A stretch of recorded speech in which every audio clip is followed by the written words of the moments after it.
nós estamos já nos preparando para a festa da Ascensão. Aí vemos uma espécie de resumo do que foi a missão de Jesus: sair do Pai e vir ao mundo, deixo outra vez o mundo e volto para o Pai. O que Jesus veio fazer foi enviado pelo Pai para buscar o homem, buscar a ovelha perdida, que é a humanidade. A mesma atitude que Deus tomou quando Adão pecou. Adão foge de Deus e Deus vai em busca de Adão e chama. Vemos lá no livro do Gênesis: Adão, onde estás?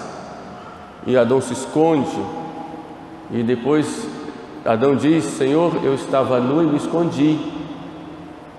E essa nudez de Adão não era apenas a nudez física, mas sobretudo a nudez moral, a nudez espiritual. Adão perdeu a graça de Deus e toma consciência da sua nudez, da sua miséria, do nada que ele se tornou por causa do pecado. Aí veio uma grande desordem para Adão e com Adão para toda a humanidade. E Deus então, para restabelecer esta amizade com os homens, Deus manda o seu Filho. Essa é a missão de Jesus: levar os homens para o Pai, levar os homens para Deus. Por isso ele diz: eu saí do Pai e vim ao mundo.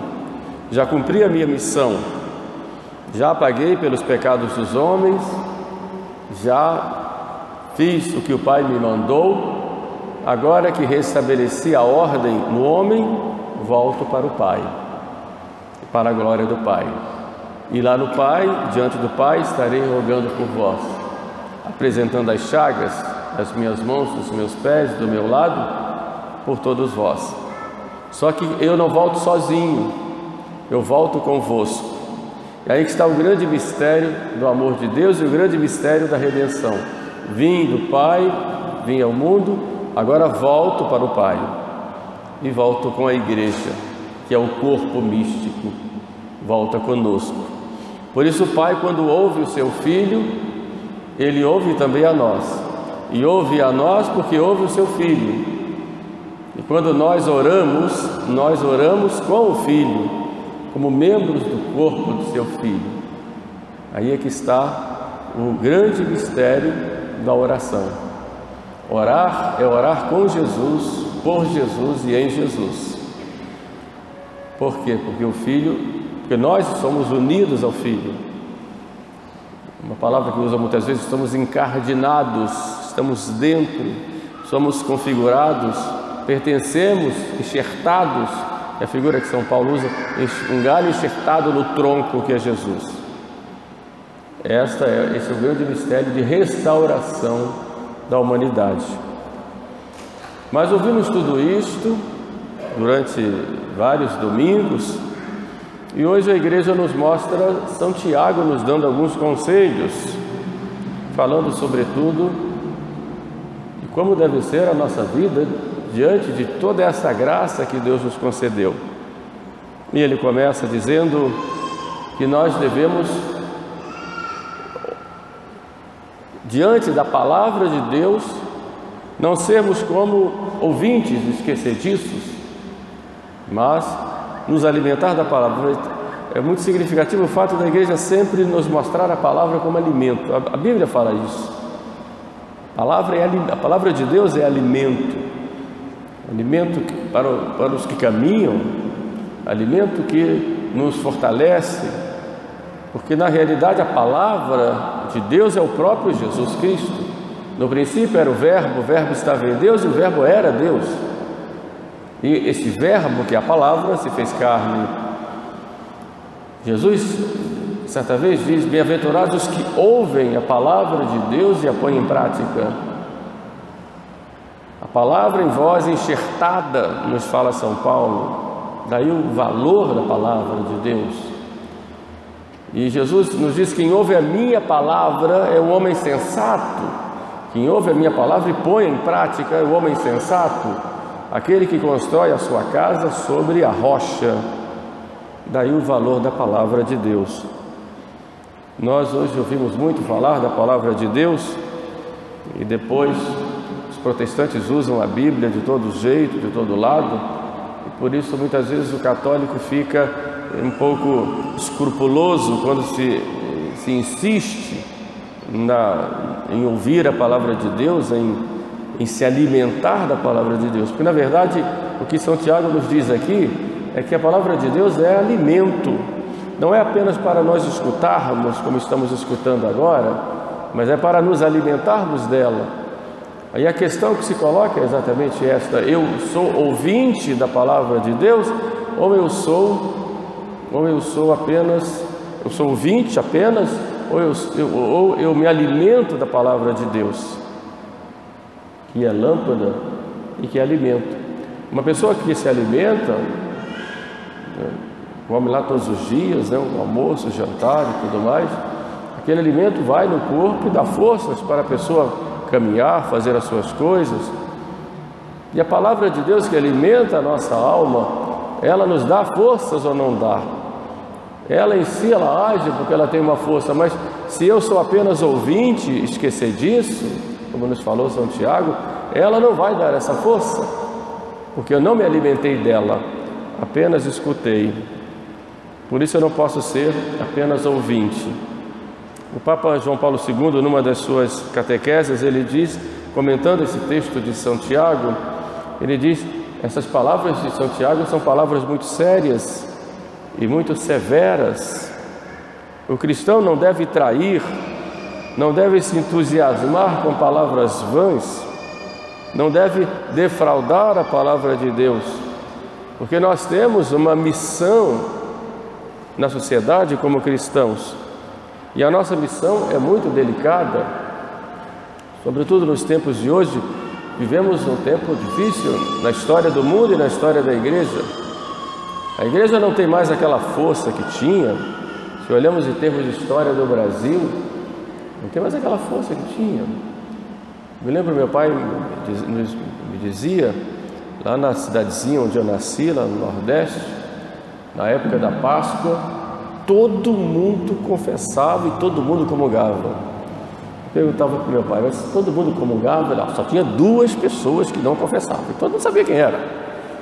2 pessoas, tal, que depois ficaram doentes, e a primeira coisa que perderam foi a capacidade de falar, e o povo comentava: tá vendo? Não falou para a confissão, agora não pode falar. Mas o padre foi lá assim mesmo, numa cidade que todo mundo comungava, todo mundo vivia na graça de Deus. Que bonito! Só que isso é algo que já passou. Infelizmente, o mundo mudou, está dessa forma como nós vemos, e nós vemos que a igreja está agora, existem profecias a respeito disso, como pequenas comunidades, pequenos grupos. O catolicismo hoje é atacado publicamente. Ninguém fazia isso antes. É atacado publicamente, não só a igreja como tal, mas sua doutrina, sua moral. Existe uma displicência muito grande nesse sentido. Por isso se exige de nós atitudes. E que atitudes nós vamos tomar diante de tudo isso? A primeira é formar guetos. Essa é uma tendência. Formar pequenos grupos fechados, mas que correm o risco de serem grupos que se coloquem como grupos santos, como grupos perfeitos, os puros, como uma espécie de farisaísmo. E é um perigo, porque aí se formam as seitas. Poucos se salvam e esses poucos somos nós.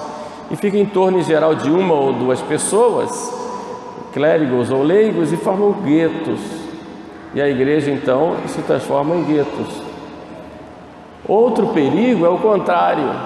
É o católico simplesmente achar que já está tudo perdido e começar a compactuar com as ideias do mundo, se tornar mundano no seu modo de agir, no seu modo de falar, nas suas atitudes, pensamentos e tudo mais.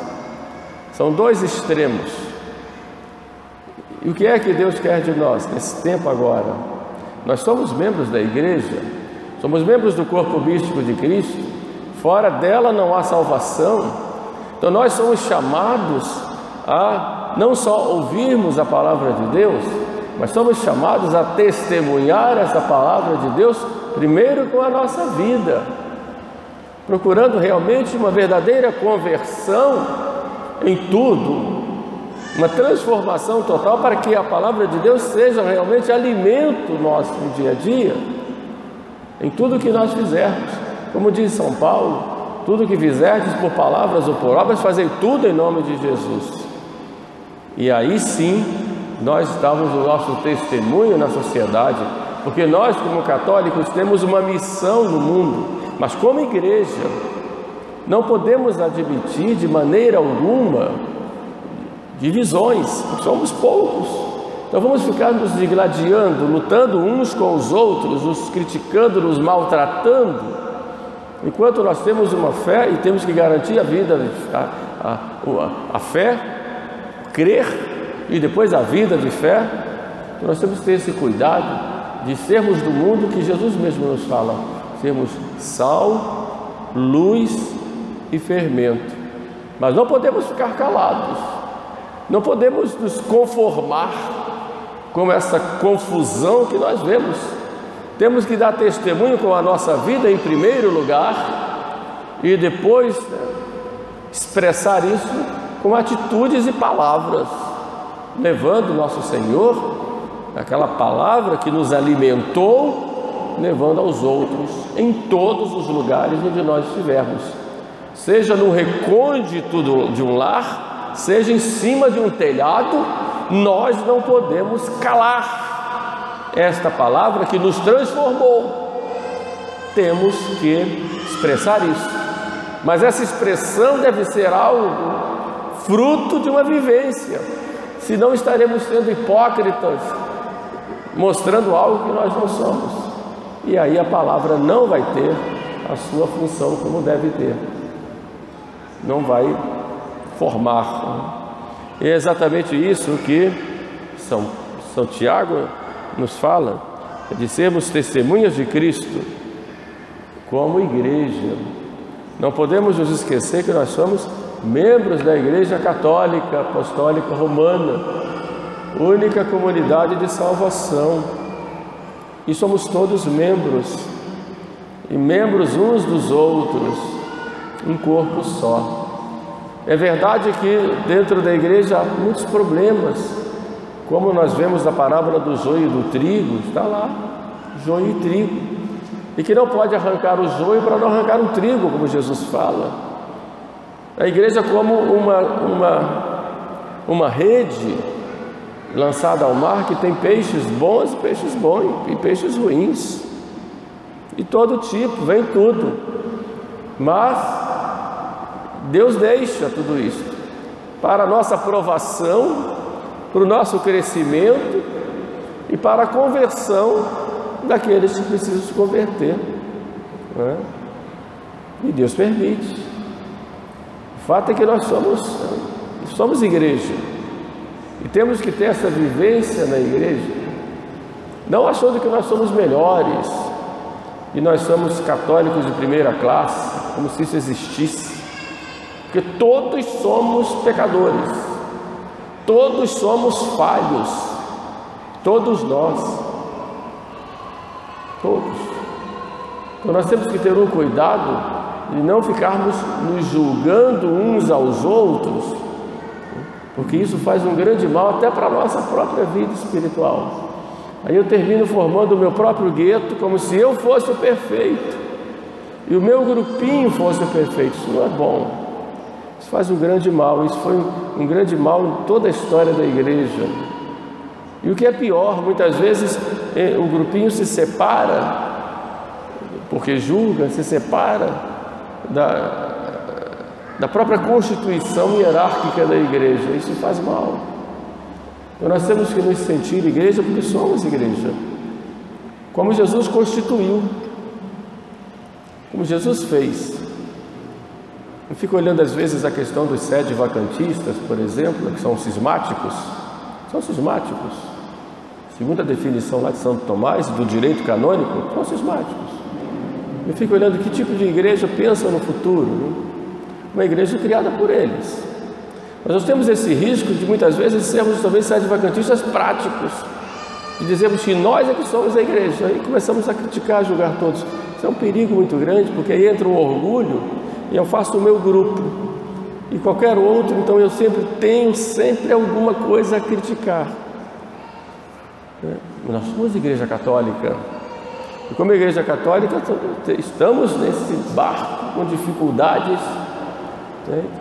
Temos que crer naquilo que Jesus Cristo ensinou, temos que viver segundo os mandamentos e temos que usufruir das graças que vêm a nós através dos sacramentos. O que Deus quer de nós é que sejamos santos. E é exatamente isso que São Tiago vai nos dizer na segunda parte dessa epístola que lemos hoje, que nós devemos nos fixar no olhar da lei perfeita da liberdade. E o que é a lei perfeita da liberdade? É o Evangelho. Jesus Cristo nos resgatou, como disse no início dessa reflexão, nos resgatou das garras do demônio, da carne, do pecado e da morte. Ele é o vencedor e Ele nos dá essa vitória com Ele. E essa vitória nos torna livres. E nós temos essa liberdade conquistada por Cristo. Mesmo que nós estejamos sofrendo. Lembramos, por exemplo, daquele arcebispo, vietnamita, Van Thuan, que ficou preso lá nos cárceres comunistas por 13 anos, preso, trabalhando, sofrendo, enfim. Mas ele se sentia livre, tinha liberdade lá dentro. Evidentemente não podia atender os seus paroquianos, os seus diocesanos, mas aquela liberdade que ninguém tira, a liberdade de um São Policarpo que vai ao martírio, de um Santo Inácio que vai às feras e diz: eu sou o trigo que tem que ser moído nas garras, nos dentes dos leões para depois eu brotar. Essa é a liberdade que ninguém tira de nós, que Cristo nos conquistou, a liberdade da graça. Agora, o que nos escraviza é o pecado. O pecado escraviza. O pecado nos acorrenta. Por isso disse Jesus: quem vive no pecado é escravo do pecado. E a verdadeira liberdade não está em eu poder fazer todas as coisas que eu desejo, mas em fazer as coisas de Deus. Aí está a verdadeira liberdade. Porque se eu vivo no mundo, vivo no pecado ou no vício, eu não sou livre. Eu sou escravo. Escravo das minhas ideias, escravo das modas, escravo da sensualidade, escravo das minhas vaidades, escravo da opinião dos outros, escravo dos aplausos. Sou escravo. Esta liberdade foi nos trazida por Cristo, pela graça. Aí sim eu sou livre. E esta liberdade ninguém pode tirar. E podem dizer: mas ser cristão, ser católico é muito pesado. Não! Jesus nos diz: o meu jugo é suave e o meu fardo é leve. Os mandamentos não pesam. Muito pelo contrário, nos tornam livres. O que nos pesa é aquilo que o mundo nos impõe. Isso nos pesa. Então nunca podemos ter saudade, uma nostalgia daquilo que o mundo nos impunha, aquela preocupação exagerada em seguir as normas ou as máximas do mundo, que te aplaude, que te eleva, mas que também te humilha e te destrói. Não, isso é escravidão. Então esta liberdade que nós conseguimos quando fomos batizados, A liberdade que nos dá o confessionário, saio livre, alegre, pulando de alegria. A liberdade que nos dá a Eucaristia, liberdade que nos dá a Palavra de Deus, esta é a liberdade que buscamos. Por fim, São Tiago vai na epístola me dizer que colocar na prática o que é a religião, o que é a prática mesmo da Palavra de Deus. A religião pura e sem mancha é esta. Ele põe aí 3 coisas. Primeiro, refrear a língua. Segundo, praticar a caridade. E terceiro, não se contaminar com o mundo. São 3 coisas que devem fazer parte do nosso programa de vida. Primeiro, refrear a nossa língua. Fala-se do silêncio em Deus. Nós muitas vezes somos descuidados disso, porque o mundo é muito barulhento e nós temos pouco tempo, né, para fazer silêncio. A liturgia da missa nos mostra que é necessário ter o silêncio, né?